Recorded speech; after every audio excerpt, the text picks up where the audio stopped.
এ যাবৎকালে corona সংক্রমণের নতুন record, শনাক্ত ৭,০০০-এর কাছাকাছি, মৃত্যু আরও ৫০ জনের। মহামারীর মধ্যে মেডিকেল কলেজের ভর্তি পরীক্ষা, কেন্দ্রে ঢুকতে উপেক্ষিত স্বাস্থ্যবিধি। হেফাজতের নামে তাণ্ডব হলেও যুক্ত ছিল বিএনপি জামাত, বললেন হাসান মাহমুদ। ব্রাহ্মণবাড়িয়ায় আরও ৭ মামলা।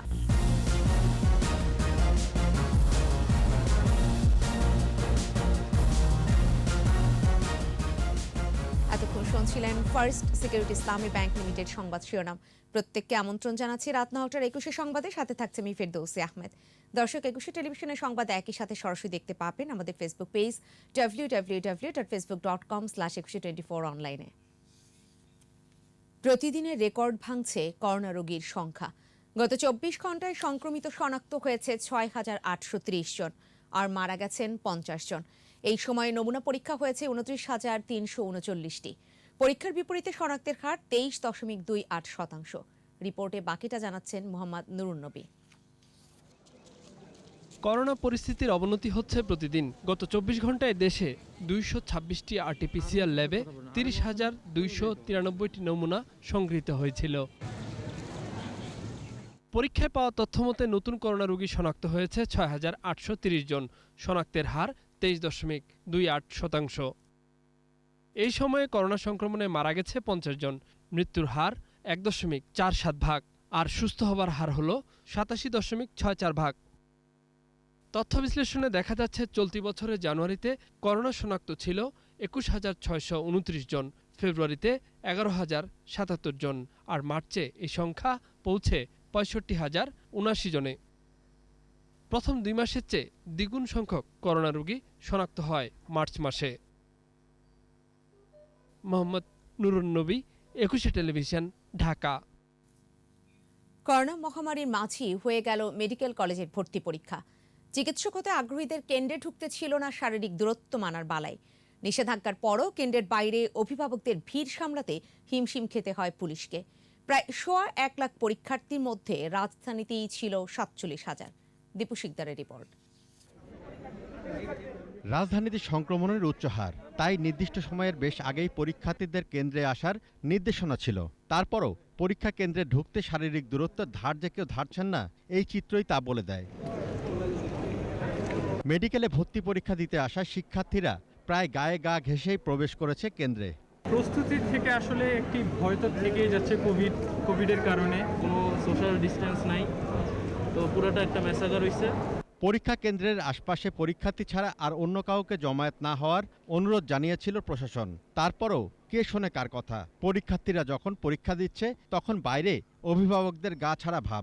এত প্যান্ডেমিক একটা অবস্থায় আসলে এমন একটা সিচুয়েশন আমরা দেখবো, আসলে আমরা আনএক্সপেক্টেড। গেটে কোনো বাধা নাই, সকল মানুষ ঢুকতেছে, যার জন্য আমিও ঢুকে পড়ছি। আবেগে চলে আসছে, আর এটা কোনো ব্যাপার না। এই দেশের মানুষ সহজই, যেমন সোশ্যাল আর্টস বিল্ডিং, এই বিল্ডিংটা তো আমরা চিনি না, স্টুডেন্টরা আরও চিনবে না, এই জন্য এটাকে আমরা ওখানে কোনো সাইন রাখা উচিত ছিল। শান্তিপূর্ণ ও সুশৃঙ্খলভাবে পরীক্ষা হয়েছে বলে দাবি করেছে কর্তৃপক্ষ। এটা তো মন্ত্রণালয়ের ডিসিশন, আমাদের উপর যে দায়িত্ব দেওয়া হয়েছে আমরা এটা সুষ্ঠুভাবে পালন করার চেষ্টা করছি।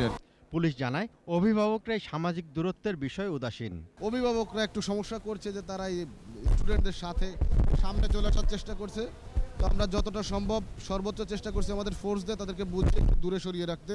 এবার ১,২২,০০০ পরীক্ষার্থী পরীক্ষায় অংশ নিয়েছে। দীপু শিকদার, ২১ টেলিভিশন, ঢাকা। ব্রাহ্মণবাড়িয়া সহ দেশের বিভিন্ন স্থানে সাম্প্রতিক সময়ে তাণ্ডব হেফাজতের নামে হলেও এর সঙ্গে বিএনপি জামাত যুক্ত ছিল, একথা বললেন তথ্য ও সম্প্রচার মন্ত্রী ডক্টর হাসান মাহমুদ। চট্টগ্রামে এক অনুষ্ঠানে তিনি আরও বলেন, ব্রাহ্মণবাড়িয়ার তাণ্ডব ইসলামের উপর কালিমা লেপন করেছে। হামলাকারীরা বাংলাদেশকে আফগানিস্তান বানানোর স্বপ্ন দেখছে বলেও মন্তব্য করেন তথ্যমন্ত্রী। চট্টগ্রাম আন্তর্জাতিক ইসলামী বিশ্ববিদ্যালয় বোর্ড অব ট্রাস্টির চেয়ারম্যান ও সংসদ সদস্য প্রফেসর ডক্টর আবু রেজা মোহাম্মদ নেজামুদ্দিন নদভীর সভাপতিত্বে অনুষ্ঠানে প্রধান বক্তা ছিলেন শিক্ষা উপমন্ত্রী ব্যারিস্টার মহিবুল হাসান চৌধুরী নওফেল। তারা হচ্ছে ১৯৭১ সালে হানাদার বাহিনীকে বাংলাদেশে যারা গণহত্যা চালানোর জন্য সহায়তা করেছিল, সেই অপশক্তিরই পরবর্তী প্রজন্ম। এভাবে ইসলামের কথা বলে আসলে ইসলামের উপর কালিমা লেপন করা হচ্ছে। এই অপশক্তিকে রুখতে হবে। ব্রাহ্মণবাড়িয়ায় হেফাজতের তাণ্ডবের ঘটনায় আরও 7টি মামলা হয়েছে। এ নিয়ে মোট মামলা 19টি, গ্রেফতার 24 জন। বৃহস্পতিবার রাতে বিভিন্ন সরকারি বেসরকারি প্রতিষ্ঠানের কর্মকর্তারা বাদী হয়ে অজ্ঞাত আসামিদের বিরুদ্ধে সদর থানায় মামলাগুলো দায়ের করেন। এদিকে দুপুরে জাতীয় প্রেস ক্লাবের সভাপতি ফরিদা ইয়াসমিনের নেতৃত্বে প্রতিনিধি দল ব্রাহ্মণবাড়িয়া প্রেস ক্লাব এবং ক্ষতিগ্রস্ত স্থাপনা ও প্রতিষ্ঠান পরিদর্শন করেন। এ সময় জাতীয় প্রেস ক্লাবের সভাপতি বলেন, সাংবাদিকদের উপর আঘাত মানে গণতন্ত্রের উপর আঘাত। স্বাধীনতা দিবসে বঙ্গবন্ধুর ভাস্কর্য ভাঙচুর ও অগ্নিসংযোগ স্বাধীনতার মূলে আঘাত করার শামিল বলেও মন্তব্য করেন ফরিদা ইয়াসমিন। অন্যদিকে বিকেলে শহরে হেফাজতে ইসলামের বিক্ষোভ কর্মসূচি থাকলেও তা বর্জন করেন স্থানীয় সংবাদকর্মীরা। এদিকে এবার পুলিশের উপর হামলা চালিয়েছে হেফাজত কর্মীরা। গাজীপুরের চান্দনা চৌরাস্তা এলাকায় হামলার ঘটনায় অন্তত 15 জন আহত হয়। পুলিশ জানায়, হেফাজত কর্মীরা ঢাকা ময়মনসিংহ মহাসড়কে অবস্থান নিয়ে অবরোধের চেষ্টা চালায়। বাধা দিলে ধাওয়া পাল্টা ধাওয়া শুরু হয়। এ সময় পুলিশকে লক্ষ্য করে হেফাজত কর্মীরা ইট পাটকেল নিক্ষেপ করে। পুলিশ তাদের ছত্রভঙ্গ করতে টিয়ার শেল ও রাবার বুলেট ছুড়ে।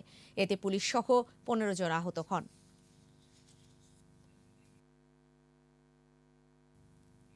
নিচ্ছি প্রিমিয়ার ব্যাংক লিমিটেড সংবাদ বিরতি। নো মাস্ক নো সার্ভিস বিধি মেনে চলুন, সুস্থ থাকুন। যখন ফিরছি তখন যা থাকবে। ছুটির দিনে জমজমাট বইমেলা, স্বাস্থ্যবিধি মানতে পাঠকদের প্রতি অনুরোধ। দেখছেন রাত 9টার 21 সংবাদ। এবারের আয়োজন বিএসবি গ্লোবাল নেটওয়ার্ক বইমেলা প্রতিদিন।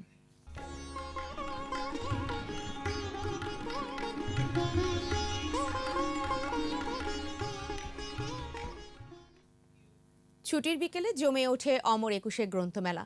করোনাকালের মেলায় জমজমাট আড্ডায় মাতেন প্রকাশক, লেখক, পাঠকরা। প্রাণের টানেই মেলায় আসা বলে জানান পাঠকরা। আর প্রকাশকরা বরাবরই ক্রেতাদের স্বাস্থ্যবিধি মানার ব্যাপারে অনুরোধ করছেন। এর আগে ছুটির সকালে বাবা মার হাত ধরে মেলায় আসে শিশুরা। দেখুন মফিউর রহমানের রিপোর্ট। ছুটির বিকেলে অনেকটাই জমজমাট গ্রন্থমেলা প্রাঙ্গণ। মহামারীকালের মেলায় ছিল না উপচে পড়া ভিড়। মেলায় আসছেন লেখকরা। করোনার দুঃসময়ে মেলায় এর চেয়ে বেশি পাঠক আশা করছেন না তারা। এইবারে মেলাটা আসলে যেহেতু দেশে সারা বিশ্বেই একটি মহামারী চলছে, এটা একটা প্রাকৃতিক দুর্যোগ। পাঠকরাও আসছেন, পছন্দের বই দেখতে ঘুরছেন স্টলে স্টলে। তবে স্বাস্থ্যবিধি মেনেই স্টলগুলোতে যেতে হচ্ছে পাঠকদের। মেলা হয়েছে, আমরা সীমিত আকারে হওয়াতে আমরা খুশি। দূরত্ব মেনটেন করার চেষ্টা করতেছি। এটা স্যানিটাইজার আছে ব্যাগে, এটা। প্রকাশকরাও ভীষণ সচেতন। স্বাস্থ্যবিধি মেনেই পাঠকদের বই সংগ্রহের আহ্বান জানাচ্ছেন তারা। মাস্ক না থাকলে আমরা অবশ্যই তাকে সতর্ক করছি যে অবশ্যই আপনি মাস্ক পরুন, নিজে সতর্ক হন। বই বিক্রি করছি, কিন্তু আমরা 90% স্বাস্থ্যবিধি মানা দেখতেছি। মেলায় উন্মোচন মঞ্চে সকাল থেকে সন্ধ্যা পর্যন্ত চলে বিভিন্ন লেখকের বইয়ের মোড়ক উন্মোচন। এর আগে মেলার 16তম দিনে সকালটায় খুব একটা ভিড় ছিল না। এবার শিশুপ্রহর না থাকলেও নতুন বইয়ের খোঁজে বাবা মার হাত ধরে আসে খুদে পাঠকরা। কাঠবিহারি কাঠবিহারি পেয়ারা তুমি খাও, গোলমরি খাও। স্টলে ঘুরে ঘুরে পছন্দের বই খুঁজে নেয় তারা। এনসাইক্লোপিডিয়া আর কমিক বই অনেক পছন্দ করি। আমি ভূতের বই কিনছি, হাসির বই কিনছি। সায়েন্স ফিকশন ভালো লাগে, গোয়েন্দা গল্পও ভালো লাগে। সায়েন্স ফিকশন, গোয়েন্দা উপন্যাস, এগুলো আমার মজা লাগে খুব। বই কেনার আনন্দ থাকলেও এবার শিশুপ্রহর না থাকার দুঃখ আছে শিশুদের মনের কোণে। মফিউর রহমান, 21 টেলিভিশন, ঢাকা। ব্যবসা বাণিজ্যের খবর।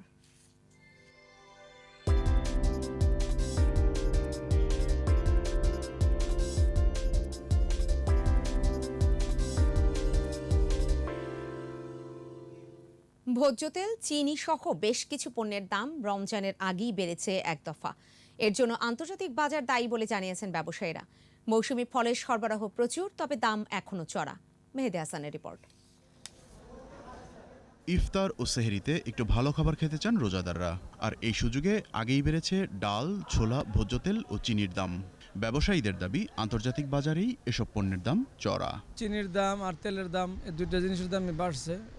এছাড়া বাজার আর কোনো বাজারের কোনো জিনিসের উপর কোনো দ্রব্যমূল্যের উপর কোনো প্রভাব পড়ে নাই। চিনি বেশি, খোলাটা হলো যে 68, প্যাকেট জাতীয় যেটা হেডা করছে হলো 78 টাকা কোম্পানির রেট। ইফতারে একটু ফলও চাই।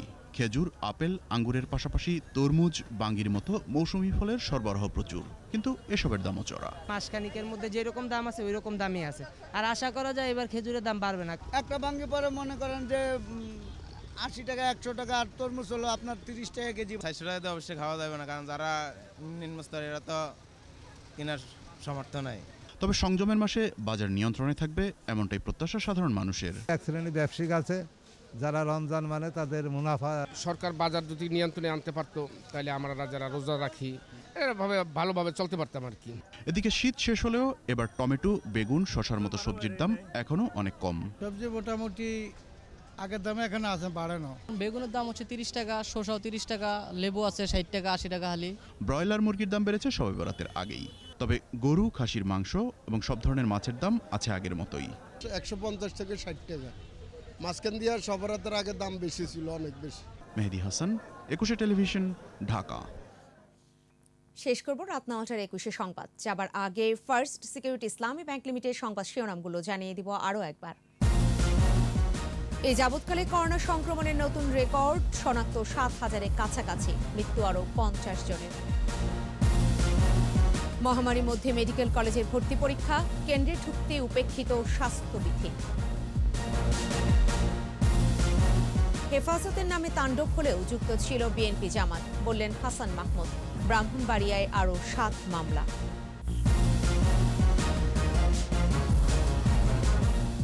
সর্বশেষ খবর জানতে ডায়াল করতে পারেন 2021 নম্বরে, আর ভিজিট করুন 21-tv.com এই ওয়েবসাইটে। এছাড়া ফেসবুকে ভিজিট করতে পারেন facebook.com/2124 অনলাইনে। পরবর্তী সংবাদ রয়েছে রাত 11টায়, দেখার আমন্ত্রণ রইল। স্বাস্থ্যবিধি মেনে চলুন, সুস্থ থাকুন।